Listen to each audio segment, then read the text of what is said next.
ആളുകൾക്കിടയിൽ നമ്മൾ സ്ഥിരമായിട്ട് ഇപ്പോൾ കോമൺ ആയിട്ട് കണ്ടുവരുന്ന ഒരു സ്കാനിങ് ഒക്കെ കഴിയുമ്പോൾ നമ്മൾ കണ്ടുവരുന്ന ഒരു അസുഖമാണ് ഫാറ്റി ലിവർ എന്ന് പറയുന്നത്. അങ്ങനെ ഫാറ്റി ലിവർ പലപ്പോഴും ഉണ്ടാവുന്നത് 2 ടൈപ്പായിട്ടാണ് ഉണ്ടാവാറ്. അതിലൊന്ന് വരുന്നത് ആൽക്കഹോളിക് ഫാറ്റി ലിവറും ഒന്ന് നോൺ ആൽക്കഹോളിക് ഫാറ്റി ലിവറുമാണ്. ആൽക്കഹോളിക് ഫാറ്റി ലിവർ എന്ന് പറയുന്നത് ആൽക്കഹോളിൻ്റെ അമിതമായിട്ടുള്ള ഉപയോഗം കാരണം ഫാറ്റി ലിവർ ഉണ്ടാകുന്ന കണ്ടീഷനെയാണ് ആൽക്കഹോളിക് ഫാറ്റി ലിവർ എന്ന് പറയുന്നത്. അതുപോലെ തന്നെ നോൺ ആൽക്കഹോളിക് ഫാറ്റി ലിവർ എന്ന് പറയുന്നതിൻ്റെ പ്രധാന ഒരു കാരണമായിട്ട് വരുന്നത് ഹൈ ഫ്രക്ടോസ്, ഹൈ സൂക്രോസ് ഒക്കെ അടങ്ങിയ അമിതമായിട്ടുള്ള മധുരമൊക്കെ ഉള്ള, അതേപോലെ കാർബോഹൈഡ്രേറ്റ് അധികമായിട്ടുള്ള ഭക്ഷണങ്ങളൊക്കെ ഇത് ഫാറ്റി ആസിഡായിട്ട് നമ്മുടെ പിന്നെ നമുക്ക് ശരീരത്തിൽ എപ്പോഴെങ്കിലും ആവശ്യമൊക്കെ വരും എന്ന് വിചാരിച്ചിട്ട് അത് ലിവറിൽ സ്റ്റോർ ചെയ്തിട്ട് ലിവറിനെ സ്റ്റോർ ചെയ്യുന്നതിനെയാണ് നമ്മൾ ഫാറ്റി ലിവർ എന്ന് പറയുന്നത്. പല പല ഗ്രേഡുകളുണ്ട്. നമ്മൾ അതിൻ്റെ എമൗണ്ട് ഓഫ് ഫാറ്റ് എത്രത്തോളം ഡെപ്പോസിറ്റ് ചെയ്യുന്നുണ്ട്, അതിൻ്റെ എത്രത്തോളം പത്തോളജിക്കലി അത് അഡ്വാൻസ് ആവുന്നുണ്ട് എന്നൊക്കെ അനുസരിച്ച് അതിന് പല ഗ്രേഡുകളായിട്ട് നമ്മൾ തിരിക്കാറുണ്ട്. ഇങ്ങനെ ഫാറ്റി ലിവർ വരുന്നതിൽ പ്രധാനമായിട്ടുള്ള കാരണം നമ്മൾ കാർബോഹൈഡ്രേറ്റോ അല്ലെങ്കിൽ സ്റ്റോർ ചെയ്യുന്നതിനെയാണ് നമ്മൾ ഫാറ്റി ലിവർ എന്ന് പറയുന്നത്. പല പല ഗ്രേഡുകളുണ്ട്. നമ്മൾ അതിൻ്റെ ഓരോ എമൗണ്ട് ഓഫ് ഫാറ്റ് എത്രത്തോളം ഡെപ്പോസിറ്റ് ചെയ്യുന്നുണ്ട്, അതിൻ്റെ എത്രത്തോളം പത്തോളജിക്കലി അത് അഡ്വാൻസ് ആവുന്നുണ്ട് എന്നൊക്കെ അനുസരിച്ച് അതിന് പല ഗ്രേഡുകളായിട്ട് നമ്മൾ തിരിക്കാറുണ്ട്. ഇങ്ങനെ ഫാറ്റി ലിവർ വരുന്നതിൽ പ്രധാനമായിട്ടുള്ള കാരണം നമ്മൾ കാർബോഹൈഡ്രേറ്റോ അല്ലെങ്കിൽ അമിതമായിട്ടുള്ള മധുരമൊക്കെ അടങ്ങിയിട്ടുള്ള അതല്ലെങ്കിൽ അമിതമായിട്ട് പ്രോസസ്ഡ് ആയിട്ടുള്ള ഭക്ഷണങ്ങൾ അല്ലെങ്കിൽ ട്രാൻസ് ഫാറ്റുകൾ, നമ്മൾ സാച്ചുറേറ്റഡ് ഫാറ്റുകളൊക്കെ ഉപയോഗിക്കുന്ന ഭക്ഷണങ്ങളൊക്കെ കഴിക്കുമ്പോഴാണ് സാധാരണ ഈ ഫാറ്റി ലിവർ നമ്മൾ കണ്ടുവരാറ്. ഇങ്ങനെ ഫാറ്റി ലിവർ ഉള്ള ആളുകളിൽ ശ്രദ്ധിക്കേണ്ട കാര്യങ്ങൾ എന്ന് പറയുന്നത്, ഒന്ന് അമിതമായിട്ടുള്ള മധുരമുള്ള സാധനങ്ങൾ, ഭക്ഷണ സാധനങ്ങൾ കംപ്ലീറ്റ് ആയിട്ട് അത് അവോയ്ഡ് ചെയ്യുക. അതേമാതിരി അവർ ഭക്ഷണത്തിൽ ഉപയോഗിക്കുന്ന ഷുഗർ, അതേമാതിരി റൈസ്, വൈറ്റ് റൈസിൻ്റെ ഒക്കെ അളവ് അവർ ഗണ്യമായിട്ട് കുറയ്ക്കുക. അതുപോലെ തന്നെ ഈ കാർബണേറ്റഡ് ആയിട്ടുള്ള സോഡ ഡ്രിങ്കുകൾ, ഫ്രൂട്ട് ജ്യൂസുകൾ ഒക്കെ അവർ, അതായത് നമ്മൾ ഹെൽത്തി ആണ് എന്ന് വിചാരിച്ചിട്ടും പലപ്പോഴും ഹെൽത്തി ആയിട്ടുള്ള ഡ്രിങ്കാന്നൊക്കെ ഉപയോഗിച്ചിട്ടാണ് നമ്മൾ പലപ്പോഴും ഫ്രൂട്ട് ജ്യൂസുകളൊക്കെ ഉപയോഗിക്കുന്നത്. ഈ ഫ്രൂട്ട് ജ്യൂസുകൾ ഉപയോഗിക്കുമ്പോൾ നമുക്ക് കിട്ടുന്നത് ഫ്രക്ടോസും അതുപോലെയുള്ള ഷുഗറൊക്കെ തന്നെയാണ് നമുക്ക് കിട്ടുന്നത്. അപ്പോൾ നമ്മൾ ഹെൽത്തിയാന്ന് വിചാരിച്ചുകൊണ്ട് ചെയ്യുന്ന പല ഭക്ഷണ രീതികളും നമുക്ക് ഫാറ്റി ലിവർ ഉണ്ടാക്കാൻ കാരണമാവാറുണ്ട്. ഒരു തെറ്റിദ്ധാരണയാണ് നമ്മൾ അമിതമായിട്ട് മീറ്റോ അല്ലെങ്കിൽ ചിക്കനോ നോൺ വെജോ ഒക്കെ കഴിച്ചിട്ടാണ്, അമിതമായിട്ട് ഫാറ്റ് കഴിച്ചിട്ടാണ് നമുക്ക് ഫാറ്റി ലിവർ ഉണ്ടാകുന്നത് എന്നുള്ളത്. അത് തികച്ചും തെറ്റായ ഒരു ധാരണയാണ്. നമ്മൾ ഉപയോഗിക്കുന്ന അനിമൽ ഫാറ്റുകളൊക്കെ നമുക്ക് അത്രത്തോളം ഒരു ഫാറ്റി ലിവറായിട്ട് അങ്ങനെ കൺവേർട്ട് ചെയ്യാറില്ല. പലപ്പോഴും അത് നമ്മളെ എനർജിക്കൊക്കെ വേണ്ടി ഉപയോഗിക്കുകയാണ് ചെയ്യാറ്. നമ്മൾ ഈ കാർബോഹൈഡ്രേറ്റ് വരുന്ന ഫാറ്റും ആണ് കൂടുതലായിട്ട് നമുക്ക് ഈ ഫാറ്റി ലിവറായിട്ട് സ്റ്റോർ ചെയ്യുന്നതും ഫാറ്റി ആസിഡ്സ് ആയിട്ട് മാറിയിട്ട് അത് ലിവറിൽ സ്റ്റോർ ചെയ്യുകയും ചെയ്യുക. അതുപോലെ തന്നെ ഇങ്ങനെ ഫാറ്റി ലിവറുള്ള ആളുകളിൽ നമുക്ക് അവർക്ക് ഉപയോഗിക്കാൻ പറ്റാവുന്ന മീറ്റുകളുണ്ട്. റെഡ് മീറ്റൊക്കെ കുറഞ്ഞ അളവിലൊക്കെ അവർക്ക് ഉപയോഗിക്കുന്ന, അതുപോലെ തന്നെ പ്രോട്ടീൻ റിച്ച് ആയിട്ടുള്ള ഭക്ഷണങ്ങൾ അവർക്ക് ഉപയോഗിക്കാം. അതുപോലെ തന്നെ എഗ്ഗ് അവർക്ക് ഉപയോഗിക്കാം. കോഴിമുട്ട നല്ല ഹെൽത്തി ഫാറ്റും അവർക്ക് അതിൽ നിന്ന് കിട്ടുന്നതാണ്. അതുപോലെ തന്നെയാണ് നട്ട്സ് പോലെയുള്ള ഭക്ഷണങ്ങൾ, നട്ട്സുകൾ, വിവിധതരം നട്ട്സുകൾ ഉപയോഗിക്കാം.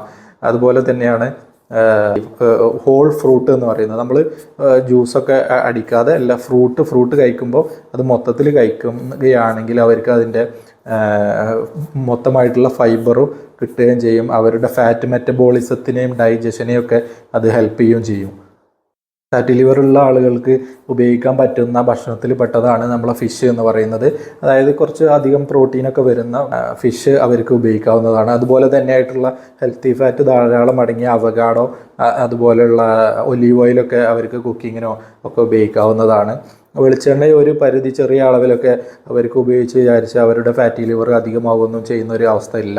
അതുപോലെ തന്നെ അവർ പലപ്പോഴും ഭക്ഷണമൊക്കെ കഴിക്കുമ്പോൾ ശ്രദ്ധിക്കേണ്ട ഒരു കാരണമാണ് ലോ ഗ്ലൈസെമിക് ഇൻഡെക്സ് ഉള്ള, അതായത് ഷുഗർ അമിതമായിട്ട് ബ്ലഡിൽ കൂട്ടാത്ത രീതിയിലുള്ള ഗ്ലൈസെമിക് ഇൻഡെക്സ് കുറവുള്ള ഭക്ഷണങ്ങൾ ഉപയോഗിക്കുക എന്നുള്ളത്.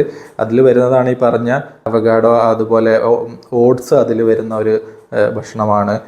അതുപോലെ തന്നെ നമ്മളെ നട്ട്സ്, അതേമാതിരി ബീൻസുകൾ ഒക്കെ ഈ ഗ്ലൈസെമിക് ഇൻഡെക്സ് കുറഞ്ഞ ഭക്ഷണങ്ങളാണ്. ഇതൊക്കെ അവരുടെ ഭക്ഷണത്തിൽ ഉൾപ്പെടുത്തുകയും ചെയ്യാം.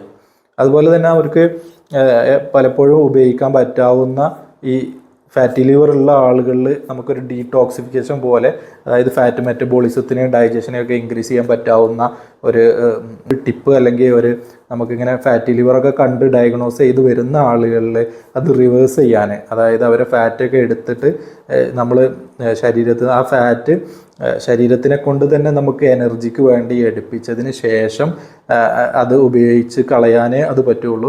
അതിന് നമുക്ക് ഒരു മോഡറേറ്റ് ആയിട്ടുള്ള ഒരു 3 to 5 days നമുക്ക് ഒരു എക്സസൈസ് ആയിട്ട് വേണ്ടതുണ്ട്.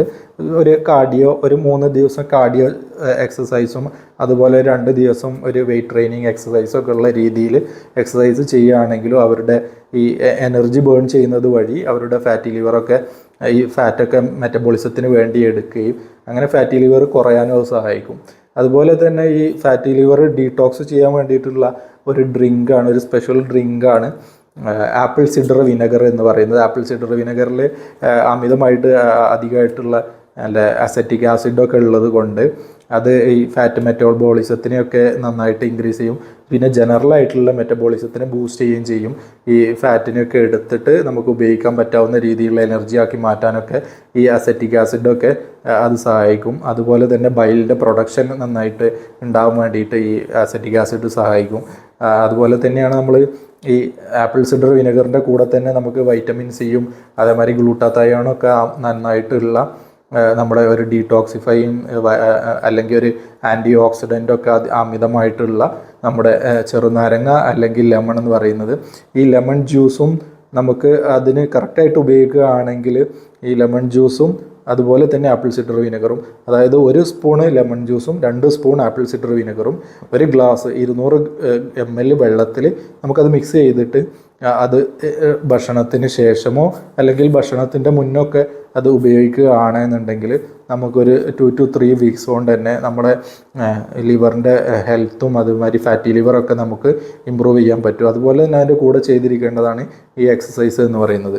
ഫാറ്റി ലിവറുള്ള ആളുകൾ ഒരു ബാലൻസ്ഡ് ഡയറ്റ് കീപ്പ് ചെയ്യുകയാണെങ്കിൽ അവർക്ക് ഫർദറായിട്ട് ഈ ഫാറ്റി ലിവറിൻ്റെ ബുദ്ധിമുട്ടോ അല്ലെങ്കിൽ അടുത്തൊരു ഗ്രേഡിലേക്ക് പോകുന്നതൊക്കെ അവർക്കിത് തടയാൻ സഹായിക്കും.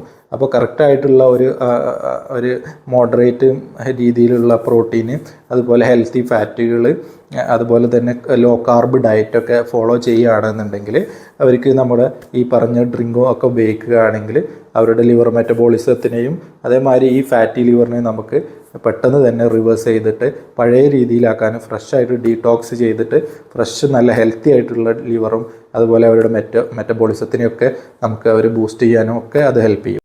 കൂടുതൽ ആരോഗ്യപരമായ അറിവുകൾക്ക് വേണ്ടി ഈ ചാനൽ ഒന്ന് സബ്സ്ക്രൈബ് ചെയ്യാം.